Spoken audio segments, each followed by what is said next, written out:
Welcome to the HCI family of podcasts. We're your source for personal, professional, and organizational growth and development. We share our own original research, explore industry trends, and interview executives and thought leaders from across the globe. Join us for practitioner-oriented content around all things leadership, HR, talent management, organizational development, and change management. Maximize your personal and organizational potential with the HCI family of podcasts.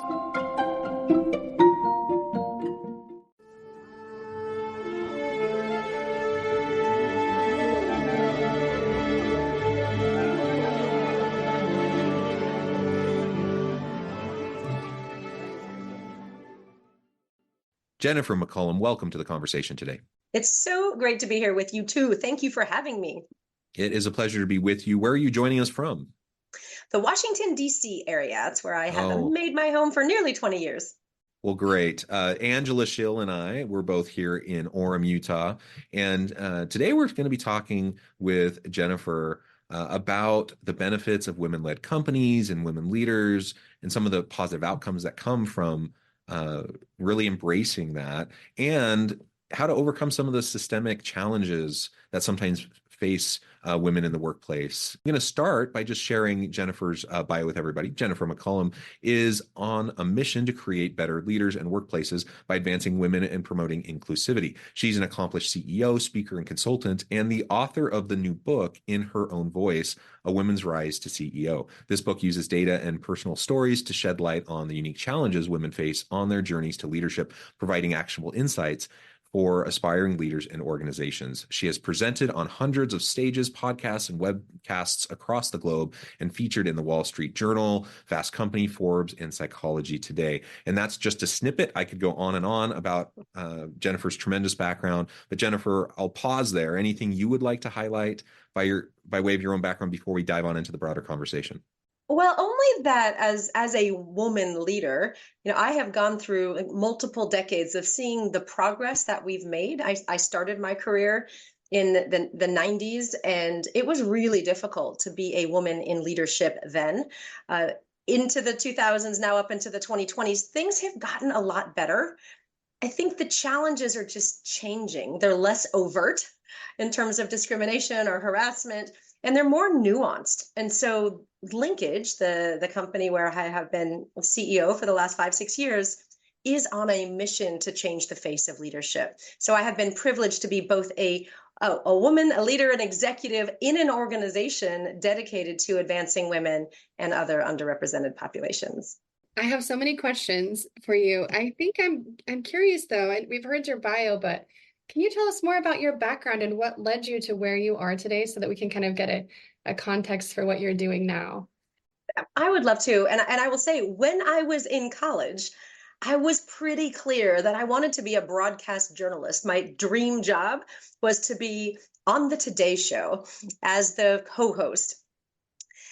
I then pivoted through graduate school and into the early years of my career in public affairs and communication. So that public and media relations, just the other side of the news media, the group that is influencing the news media. And what I realized through the first 8 or 10 years of my career was that, while I was really good at my job, it was always about kind of propping someone else up to say the right thing, to do the right thing. And I was always in the background. And I found myself realizing that my passion and my purpose weren't necessarily aligned to the work I was doing in the world. I became really interested in team effectiveness and individual leadership effectiveness and organizational development. And while I was at the Coca-Cola company, they helped me pivot my career into what I've been really doing with increasing levels of responsibility for the last 25 years. And that is helping leaders, teams, and organizations become more effective to fulfill their potential. And so I did that through a series of entrepreneurial opportunities. I had my own consulting firm for 8 years. Coca-Cola was my first client. And then I moved into about 15 years of leading and managing and running businesses in the leadership space at professional services companies like CEB, which was bought by Gartner, and Korn Ferry, and then most recently at Linkage. Wow, that is amazing. And and I'm sure that you've had, I can just imagine the experiences that you've had from the 90s walking through this process, and that you've collected so much data, which I imagine is in your book. Well, The there's a lot. What I love about the book, Angela, is that it is grounded in a lot of research and data, both Mhm. linkages data. We have been gathering perception data of women around their organizations for more than a decade. We have nearly 20,000 women in our database, but we also are tracking individual capability of women as perceived by themselves, their managers, their peers. So 360 data. And we look at Yeah. both of those data sets and we can really surface some of the trends that frankly have been pretty shocking. And we'll talk some more about those. But we're also tracking external data. What's happening in the world related to pay equity, as an example, or the statistics of women in leadership ranks all the way up to the CEO. But yeah, things have changed a lot. And I do write in the book about the experience of being a woman and a leader through all of the decades of my own career. But we also tell the stories of other women who have risen to the C-suite, because I think it's important to learn not only the data, but also the stories of how women have experienced the challenges and how to overcome them, most importantly. And I think that's where, maybe all of our interests are. For me, that's the interest of, we have this information, and like you said, it's changed. So I'm curious to know, you said we'll talk more about this, but what are the changes in what's going on in both individual elements of leadership for women and systemically as well?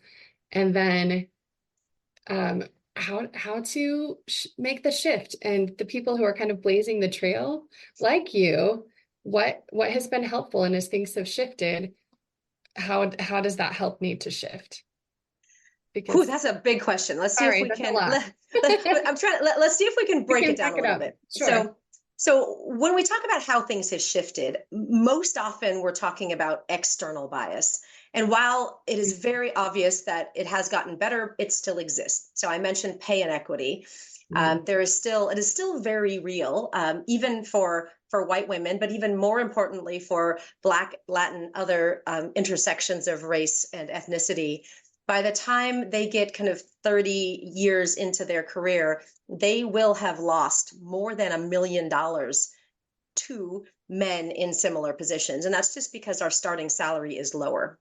So that's an example of external bias. There's other examples like similarity bias. All of us Right. will tend to select and support and promote people who look like us, regardless. And because there are more men and more white men in positions of leadership, that is an external bias. So we can talk a lot about that. It has changed over the years because it's gotten more awareness. We still have a really long way to go. I mean, the World Economic Forum is predicting about 136 years to reach gender parity. So we can break that down. So we'll park that for a moment. Okay. The second thing, and what I like to focus on, are the second and third things, and we can break these down too. And that seems a lot more actionable. We can't snap our fingers and change external bias, but we can work with our organizations to ensure that they are disrupting the systemic bias in their organizations. And then really importantly, we can work with the women leaders themselves, Right. not to fix the women leaders. Women leaders do not need fixing. They are fantastic leaders. Our leadership databases are full Yeah, of information about that I would love to talk about. I love that. Women need to understand the unique challenges that they face on their rise to leadership and Mhm. how they can support themselves in overcoming the challenges. So let me pause there. I'll take it either place that you want to go. Okay. Well, I just with what you said, I think part of it is just calling it a name, seeing what's going on. I know for me in my world, in my career, but in my world as well, I've gone through life and I can feel the dissonance of something wrong, but until I've given it a name, there's nothing else I can do beyond that. And I think sometimes just being able to parse out what's happening. And so, what do you think about that in terms of going that direction? So again, I think we can break it up into two sides of what I would say are the same coin. So that Okay. feeling that you're feeling, or what you're observing. I mean, it doesn't even have to just be feelings. It's like something Right. isn't quite right. So let's take Mm-hmm. the organizational piece first, because we can just not take that off the table. Sure. We at Linkage work with organizations all over the world who are aware and committed to advancing their women leaders. Now, why is it hard? Well, we really look at four different levers. We look at culture. Do women feel like they belong? Do they feel like they have a voice and that they can contribute? We look at talent systems. Are the talent systems equitable? It could be things like your talent acquisition process. Do you have gender and race, frankly? Do you have balanced an approach to talent selection? It could be promotion, it could be pay, it could be succession. So all of these talent systems tend to have underlying biases, and organizations that are aware of those will work on that. The third piece is probably the hardest one, and that's executive action and commitment.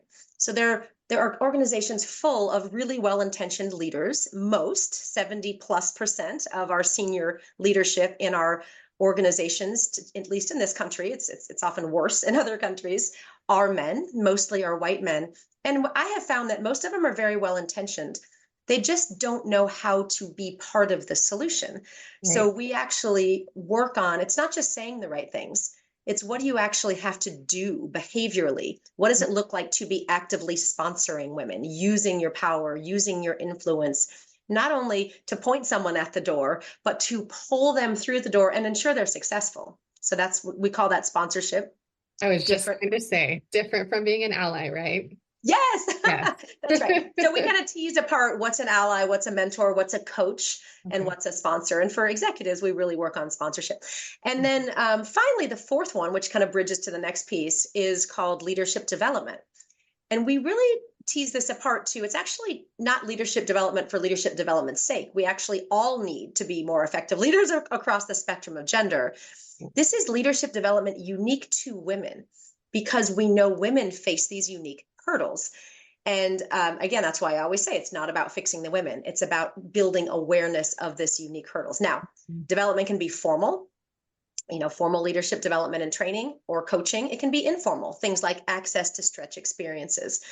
But when you say something isn't feeling quite right, is it not feeling right in the organization because of the four levers I just mentioned? Right. Or is it not feeling right because there's something inside of me that I potentially could change if I better understood what was happening? So right. I pause there. Both of those. I mean, I don't know, John, if you want to step in here, but for me, it's both sides of that. But because I think, we talk about confidence for women. You say women leaders don't need to be, they're not the ones needing to be fixed. It's all these external things. And I think also internally, we have this issue of confidence or being afraid of being, conceived as pushy instead of just getting the job done. So, I mean, I'll let John or you both take over. Yeah. I mean, all really great points. And Jennifer, I appreciate those four different aspects you were talking about start to get into those systemic issues that also influence all of this, which we can talk to more. I wanted to touch on the confidence piece and to talk about the sponsorship piece a little bit. I'm aware of an organization just recently, where they were making an executive hire, a super, super qualified female candidate who was passed over. And another woman was chosen. So it's not like they just completely disregarded the female candidates. And the other female candidate chosen is a great person and a great hire. But it very clearly not as experienced, not as senior, not, it was a little bit of a head scratcher, right? And so when things like that happen, then all of a sudden, the person who is passed over is wondering, well, what's going on there? There can be a confidence issue, some self-doubt going on, but there can also be some question around what kind of biases were influencing the decision maker who is hiring for this executive role. And did I come off as too assertive? Did I come off as too pushy? Did I come off as, all those things that women disproportionately have to deal with in ways that men just don't? And in this particular situation, the woman that was hired, great person, great hire in a lot of ways, but just a softer kind of quieter kind of a personality. And we look around and we can't help but wonder, did that have a huge part to play in this? Whereas, a man who gets hired for that kind of a position, the fact that they're, showing that confidence and that they're being assertive and they're pushing back and all of those things, it's seen as an asset, not a liability, right? Yeah, and interestingly, you're telling a story that happens to All the be time. two different women. So again, Yeah. we're toggling a lot of things. Let me try and tease them. The what you're talking about is very it's called the double bind, and it's been very well researched that women are expected to fulfill both the stereotypes of a leader, and in our mind, that stereotype is aggressive, ambitious, competitive, usually a handsome, tall white male. That's almost all of us will conjure that up in our mind, regardless of gender, race, ethnicity. But women are also expected to fulfill the stereotypes of being a woman, which is that soft, kind, collaborative, team player.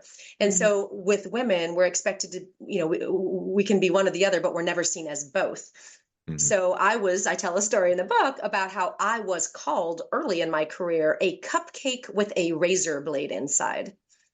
And the reason I was called that was, there's a great story. You'll have to read it in the book. And it was on the Olympic torch relay. I was a Coca-Cola manager, mid-level manager. And I was so proud of this job, but I had to be a team player and a collaborator, but I also had to be fierce and competitive because we had to win the day against the Olympic organizing committee. There was always this tension. And my boss thought it was hilarious. A British white man thought it was hilarious. I was called a cupcake with a razor blade. And I didn't really understand it at the time. I was kind of devastated, but I wasn't really sure why. Was it a compliment? Was it not a compliment? Looking back, 27 years later, it is such a perfect example of a double bind. I mean, would a man ever be called a cupcake with a razor blade inside? But here I am speaking around the world now, and women come up to me in droves at the end of any given keynote, and they'll say, I was just called last week. She's like a bulldog with a bone. I was called a bulldozer in a field of daisies. I was called a dog with a skirt. It's all of these. My voice was like nails on a chalkboard and a razor. And you hear these things and you're like, my God, are men ever called these things? So that's the double bind. And again, I would call that an external bias that all of us need to become a lot more aware. Yes, sometimes I'm a cupcake and sometimes on a razor blade, but I can hold both of those things. And why does it have to be one or the other? I think all men and women should be able to hold both of those things. So then you mentioned confidence, and you mentioned, well, a woman kind of asking herself, well, what's wrong with me that I didn't get the job? So you're now toggling between two hurdles. The first one is called the inner critic, and that's the foundational hurdle. That's the hurdle at voice of judgment, that voice of criticism, that voice that sounds like I'm not worth it, I'm not good enough, I shouldn't ask for that raise, promotion, job, I shouldn't speak up in that meeting because nobody will care anyway. That kind of voice in our head. Now, it can equally point at others. Why did he say that? Why didn't she know that? But for the purpose of this conversation, when the inner critic, and it's louder for women, and it can prevent women from taking action. So I tell a story in the book about my inner critic, even 6 years ago, when I was up for the CEO job at Linkage, the best job, by the way, I have ever had. I almost didn't put myself in the running. My inner critic was, you're not ready. You need to be groomed properly and be a number 2 first. You don't know the financial statements all the way down to the net income line. You're not going to be a good mother. You got to commute to Boston from DC, blah, blah, blah. I mean, it took two. Yeah. And so we talk a lot about the inner critic amplifying all of the other hurdles. So I'll talk about confidence next, but I think that inner critic is a really important thing to raise because it can never be silenced, but it can be quieted. And I have gotten a lot better about becoming aware of it, pausing and reflecting about what's happening in the moment. It just happened the other day. When I was launching a book a couple months ago, my inner critic was, I'm not a real author. This is my first book. What if it sucks? Well, what kind of person am I to run around promoting a book, to asking my friends? That inner critic was loud because I wasn't confident. It was scary to launch a book for the first time, just like it was scary to be a CEO for the first time. All right, so I'm going to pause there. And just in contrast to all of that, I'm just going to share my own, like as a mediocre white man. Like the world is handed to Yeah. mediocre white men. But I think about that. I just don't go about my day thinking that way. I just don't, right? So my whole life experience has led to where I'm at right now. And maybe I'm narcissistic, maybe I'm just overly confident, maybe I'm whatever, but I don't walk around thinking that way every day. I don't question whether or not I should speak up and push back in a meeting. I do it if I feel like it's important, right? And I don't have to do all that calculus in the back of my head of like, what's this going to do to me? How's this going to impact me in the same way that some of my female colleagues have to? That's just the reality of it. So I just wanted to articulate that. Like my experience is just so fundamentally different day to day. And as I go throughout my days, than I think a lot of women experience. And that's part of the challenge here is because it takes so much mental bandwidth and energy just to deal with that, right? Yeah. That's astounding to me to hear, to be honest with you, because that I live in that space that we're talking about of learning to quiet that inner critic. And I love this idea of just becoming aware of it. But also I'm becoming aware that, John, as you talk about, I don't know what that would be like to not have that be stopping me, to not have the stop, to not have to stop and do that mental gymnastics. So, I mean, maybe that's my goal. Well, and I think, look, women ask me all the time, like, how do I just stop that voice in my head? And my response is always, look, the voice is useful, right? Because it helps you become aware of what's actually happening. It wasn't that I didn't think I could be a good CEO or I could be an author. It's just that fear was paralyzing me, or that self-doubt. And John, I'm super happy you said that, because white men, and this goes back, many millennia, haven't had to operate in the world that way. They just had a lot of role models. They were groomed. They were thrown in and supported, and so we have grown up, even us as little girls, like, make sure that you're polite.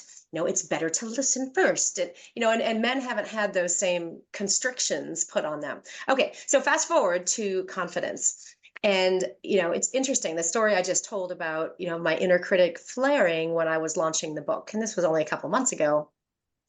I had so many people supporting me, way to go, Jennifer, we'll buy your book, we'll write an endorsement, blah, blah, blah.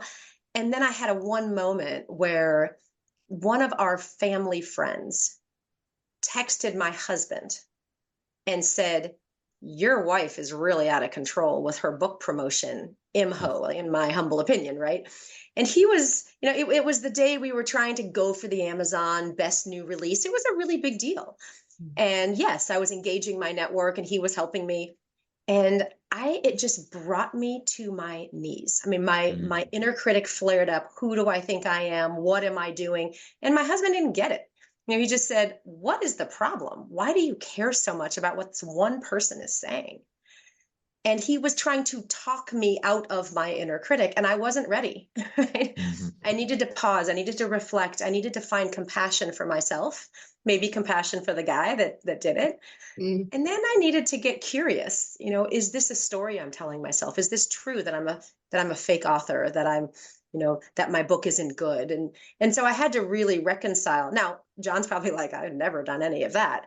But you can't quiet someone's inner critic without their support, nor can you beat confidence into a woman or imposter syndrome out of a woman. The hurdle we talk about at Linkage is called recognized confidence. We've really shifted our perspective. If you think back, to the 10, 20 years ago when kind of the women in leadership movement started, it was really all about two things. One was kind of your brand and your presence. How do you show up? And are you assimilating? Are you fitting in? Are you dressing and talking and showing up like the leadership majority? And the second one was fake it till you make it. You got to be confident. You're going to get confident eventually. We have completely shifted our perspective on both of those things at Linkage over the last several years. And the first is around confidence. We call it recognized confidence because we know that women are reticent to shine a light on themselves and self-promote. Every woman I know will defer any type of compliment and talk about the results of the team and what a big joint effort it was. And what it does is it minimizes the individual woman's contribution. So we support women in more effectively self-promoting, like shining a light on themselves appropriately.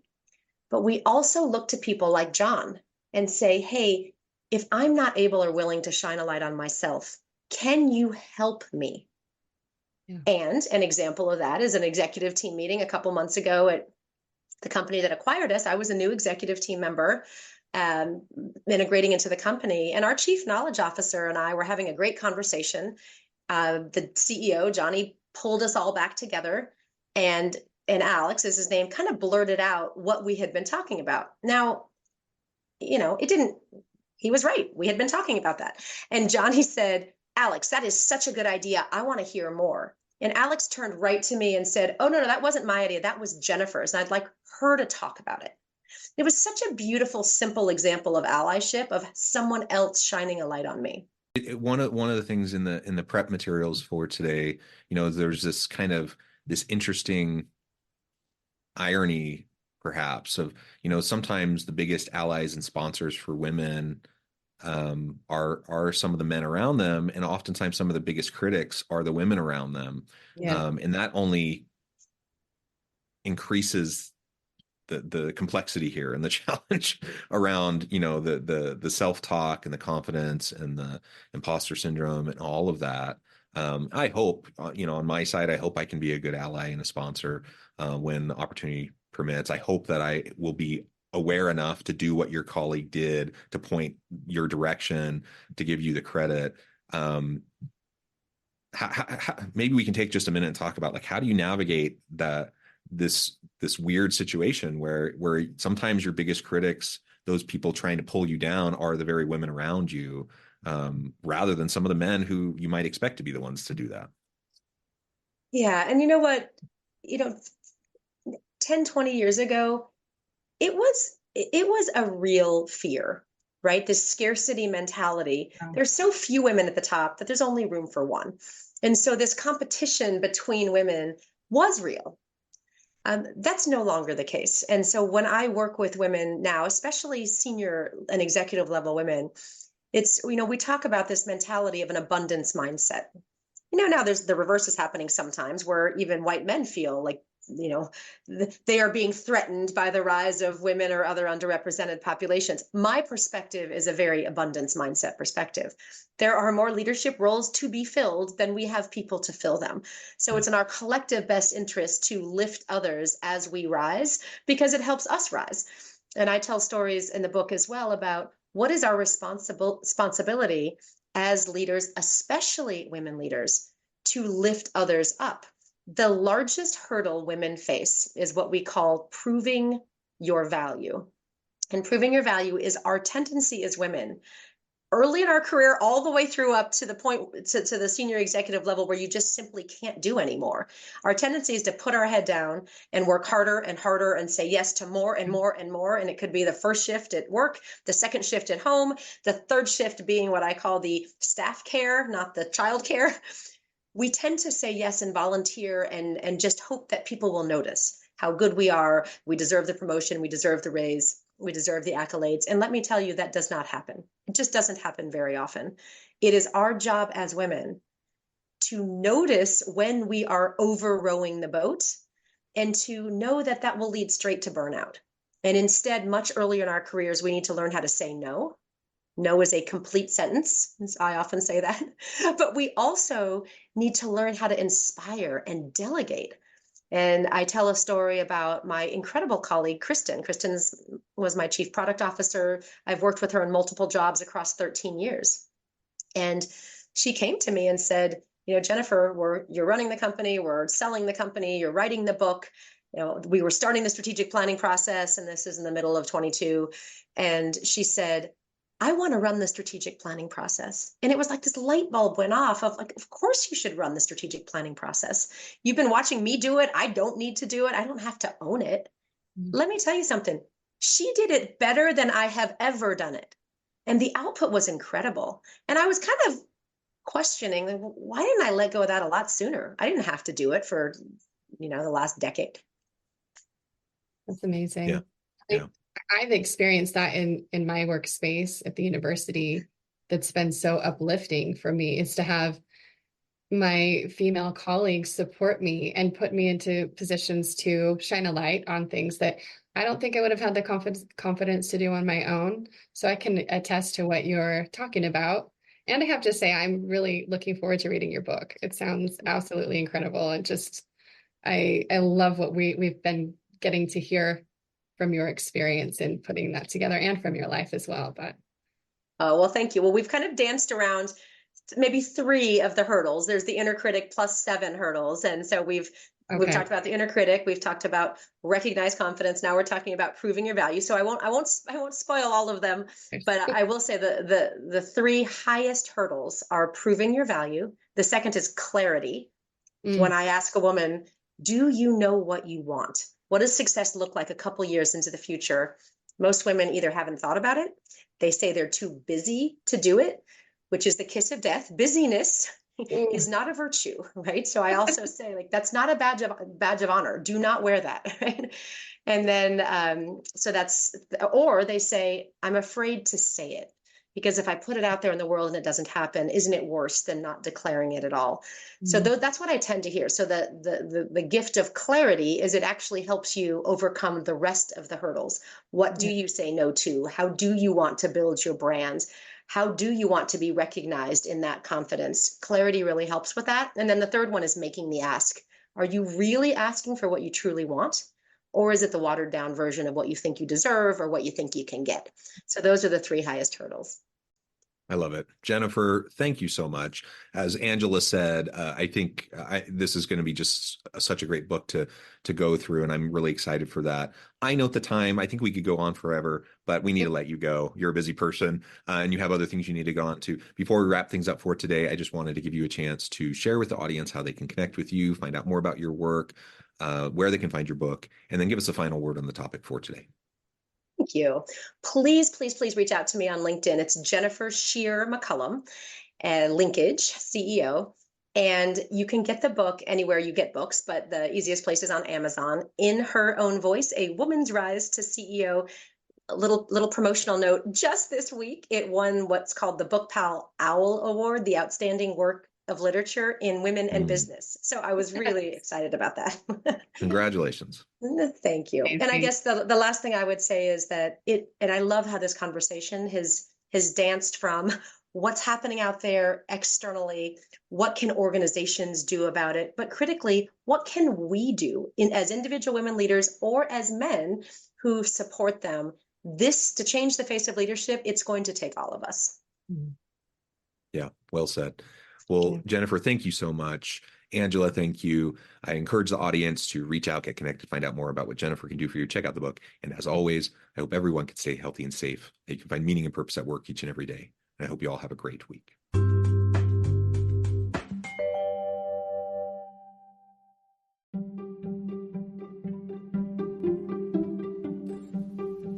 Thanks for joining us for this episode of the podcast. We hope you stay healthy and safe, and please join us again soon.